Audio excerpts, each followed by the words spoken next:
Breaking news చూస్తున్నాం. ఉగ్రదాడులకు కుట్ర పన్నారన్న కేసులో విజయనగరంకు చెందిన సిరాజ్, తెలంగాణకు చెందిన సమీర్ ను 5 రోజుల పాటు కస్టడీ కోరారు పోలీసులు.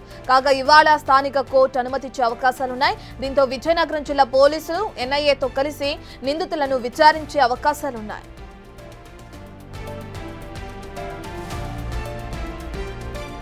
అయితే ఈ కేసులో ఇప్పటికే విచారణ చేపట్టిన ఎన్ఐఏ కీలక విషయాలను వెలుగులోకి తెచ్చింది. ముఖ్యంగా సిరాజ్ కుటుంబ ఆర్థిక లావాదేవీలపై ఫోకస్ చేసింది. విజయనగరం డీసీసీబీ బ్యాంకులో లావాదేవీలను సేకరించారు ఎన్ఐఏ అధికారులు. 2015లో డీసీసీబీలో సిరాజ్ అకౌంట్ ఓపెన్ చేసినట్లు కూడా గుర్తించారు. 2015 నుంచి జరుగుతున్న మొత్తం లావాదేవీల డేటాను బ్యాంకు నుంచి సేకరించారు. కొత్త వలసలో సిరాజ్ ఇంజనీరింగ్ చేసిన కాలేజీకి వెళ్లి ఆరా తీశారు. కొత్త వలసలో ఉద్యోగం చేసిన శారదా కంపెనీకి కూడా వెళ్లి సిరాజ్ గురించి ఆరా తీశారు. సిరాజ్ మొబైల్ డేటా మొత్తం సేకరించి అతని కాల్ డేటా ద్వారా కీలక సమాచారం రాబట్టారు. కాల్ డేటాలో ఉన్న క్లోజ్ ఫ్రెండ్స్, కుటుంబ సభ్యుల ద్వారా కీలక సమాచారం సేకరిస్తున్నారు.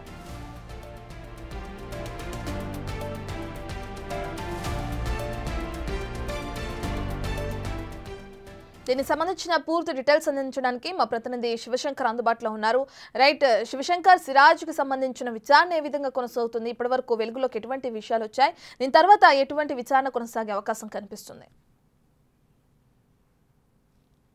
సిరాజ్ కేసులో ఇప్పటికీ ఎన్ఐఏ అధికారులు అయితే దర్యాప్తు వేగవంతం చేశారని చెప్పుకోవచ్చు. అయితే కోర్టు ఇంకా కస్టడీకి ఇవ్వడం వల్ల కొంత ఉత్కంఠ అయితే నెలకొంటుంది. సుమారు 3 రోజుల నుంచి కూడా కోర్టు కస్టడీ కోసం ఇలా అంటే అటు పోలీసుల కస్టడీ, కోర్టు జడ్జిమెంట్ కోసం అయితే వెయిట్ చేస్తున్న పరిస్థితి ఉంది. అయితే నిన్న ఇస్తారని భావించినప్పుడు కూడా నిన్న ఇవ్వకపోవడంతో ఈ రోజు ఎలాగైనా ఇచ్చే పరిస్థితి ఉందని చెప్పేసి అటు అవకాశం కనిపిస్తుంది మనకి. మరోవైపు మనం చూసుకున్నట్లయితే ఇప్పటికే సిరాజ్ కావచ్చు, సిరాజ్ కుటుంబానికి సంబంధించిన బ్యాంకు యొక్క ఆర్థిక లావాదేవీలను ఇప్పటికే ఫ్రీజ్ చేసినట్టు తెలుస్తోంది. మరోవైపు సిరాజ్ బ్యాంకు అకౌంట్ లో ఉన్నటువంటి 40 లక్షల రూపాయలు కావచ్చు, మిగతా కుటుంబ సభ్యుల అకౌంట్లో కావచ్చు, అంతా మొత్తం నగదు ఎందుకు వచ్చిందనే దానిపై కూడా పలు అనుమానాలు వ్యక్తమవుతున్న పరిస్థితి అయితే ఉంది. ముఖ్యంగా మనం చూసినట్లయితే సిరాజ్ తండ్రి గత సుమారు 2 సంవత్సరాల క్రితం లోన్ పెట్టి ఇల్లు కట్టిన తర్వాత కూడా ఎంత మొత్తంలో డబ్బు ఎలా వచ్చిందనే దానిపై కూడా కీలక ఆధారాలంటే అధికారులు సేకరిస్తున్న పరిస్థితి. ఎందుకంటే మొత్తం వాళ్ళు అద్దె ఇంట్లో ఉన్నామని చెప్పారు, తర్వాత లోన్ పెట్టామని చెప్తున్నారు, తర్వాత బ్యాంకు లాకర్లు ఓపెన్ చేయడానికి వచ్చినటువంటి పరిస్థితి. అది కూడా 2 సార్లు సిరాజ్ తండ్రి బ్యాంక్ వచ్చి బ్యాంకు లాకర్లు ఓపెన్ చేయడానికి ప్రయత్నించిన పరిస్థితుల్లో దీన్ని చాలా సీరియస్ గా తీసుకున్నారు.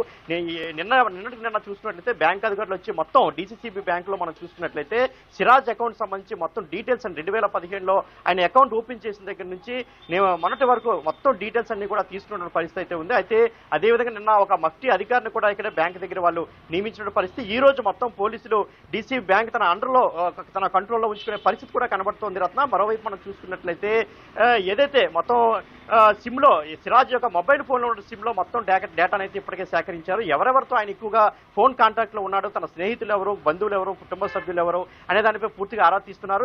ఎవరితోనైతే సిరాజ్ చాలా క్లోజ్ గా మూవ్ అయ్యేవాడు, ఎవరైతే సిరాజ్ యొక్క క్లోజెస్ట్ ఫ్రెండ్స్ ఉన్నారో వారిలో కొంతమందిని ఎప్పటికే ఎన్ఐఏ అధికారులు నిన్న కలిసినట్లు తెలుస్తోంది. వారి ఇళ్లకు వెళ్లి సిరాజ్ గురించి ఆరా తీసినట్టు కూడా తెలుస్తున్నటువంటి పరిస్థితి అయితే ఉంది. మరోవైపు ఇంకా సిరాజ్ ట్యాబ్ ఓపెన్ చేయాల్సి ఉంది. ఏదైతే సిరాజ్ ని పోలీస్ కస్టడీకి ఇస్తే ట్యాబ్ను కూడా ఓపెన్ చేసి మరింత కీలక సమాచారం రాబట్టే అవకాశం కనిపిస్తోంది. మరోవైపు మనం చూసుకుంటే ఇప్పటికే 3 సీఐతో అటు విజయనగరం రూరల్ సీఐ కావచ్చు, భోగాపురం రూరల్ సీఐ కావచ్చు, విజయనగరం 2 టైమ్స్ సీఐ వీళ్ళు 3తో పాటు డీఎస్పీని వీళ్ళకి అధికారిగా నియమించి వీళ్ళందరితో కస్టడీ పిటిషన్కి ఇచ్చిన తర్వాత వీళ్ళతో విచారించే అవకాశం కనిపిస్తోంది ఎన్ఐఏ అధికారుల సమక్షంలో.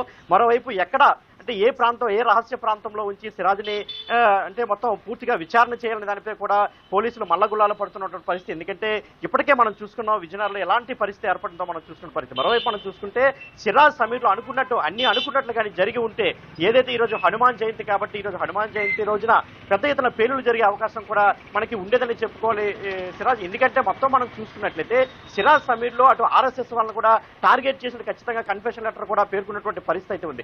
ఈ నేపథ్యంలో ఈ రోజు మనకి ఎందుకంటే వాళ్ళు నిర్ణయించుకున్న డేట్లు కూడా 21, 22, 23 ఈ రోజుల్లోనే, ఈ 3 రోజుల్లో ఖచ్చితంగా పెద్ద ఎత్తున పేలుళ్లు జరపాలి, విజయనగరం 4 ప్రాంతాల్లో పేలుళ్లు జరపాలని వారు నిర్ణయించుకున్నటువంటి పరిస్థితి అయితే ఉంది. అదేవిధంగా ఆర్ఎస్ఎస్ నేతలపై దాడి చేయాలన్నటువంటి ఆలోచన కూడా వాళ్ళకు ఉన్నట్టు సిరాజ్ కూడా కన్ఫెషన్ లెటర్లో చెప్పాడు. కాబట్టి ఈ రోజు హనుమాన్ జయంతి రోజున పెద్ద ఎత్తున పేలుళ్లు జరిగే అవకాశం ఉండేదని చెప్పుకోవచ్చు. అటు తెలంగాణ కౌంటర్ ఇంటెలిజెన్స్ కావచ్చు, ఆంధ్ర ఇంటెలిజెన్స్ కావచ్చు, లోకల్ పోలీసులు కావచ్చు, నిజంగా ఈ ఆపరేషన్ కానీ చేపట్టకపోయి ఉంటే ఈ రోజు పరిస్థితి ఎలా ఉండేదని ఆలోచించుకోవడానికి ఒక భయానకమైనటువంటి ప్రశాంతమైనటువంటి వాతావరణం కలిగిందని మనం చెప్పుకోవచ్చు.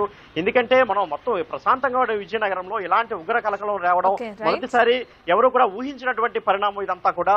కాబట్టి ఈ రోజు ఎన్ఐఏ అధికారులు దర్యాప్తు చాలా ముమ్మరం చేశారు. ఎందుకంటే దేశవ్యాప్తంగా వీరు సుమారు 4 రాష్ట్రాల్లో ఒకేసారి పేలుళ్లు జరపాలని నిర్ణయించారు. కాబట్టి దానికి సంబంధించి కూడా కీలకమైన సమాచారం రాబట్టడానికి ఇప్పటికే పోలీస్ కస్టడీ కూడా అడిగినటువంటి పరిస్థితి ఉంది. ఈ రోజు కస్టడీ కనుక ఇచ్చినట్టయితే మొత్తం అన్ని ఫార్మాలిటీస్ కూడా పూర్తి చేసి విజయనగరం తీసుకొచ్చి రహస్య ప్రాంతంలో అయితే విచారించే అవకాశం కనిపిస్తుంది. అదేవిధంగా బ్యాంకు సంబంధించి పూర్తిగా డిసిసిబి బ్యాంక్ ఏదైతే ఉందో దాన్ని కూడా పోలీసు పూర్తిగా తన కస్టడీలోకి తీసుకునే అవకాశం కూడా కనిపిస్తోంది Ratna. Right, thank you Shivshankar.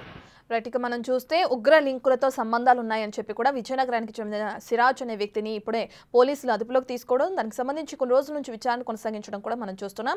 అయితే ఈ రోజు తనని కస్టడీకి కోరనున్నారు పోలీసులు. కస్టడీకి ఇస్తే కనుక దీనికి సంబంధించి మరింత విచారణ జరిపించి అనేక కీలక అంశాల తెరపైకి తీసుకొచ్చే అవకాశం కూడా కనిపిస్తుంది.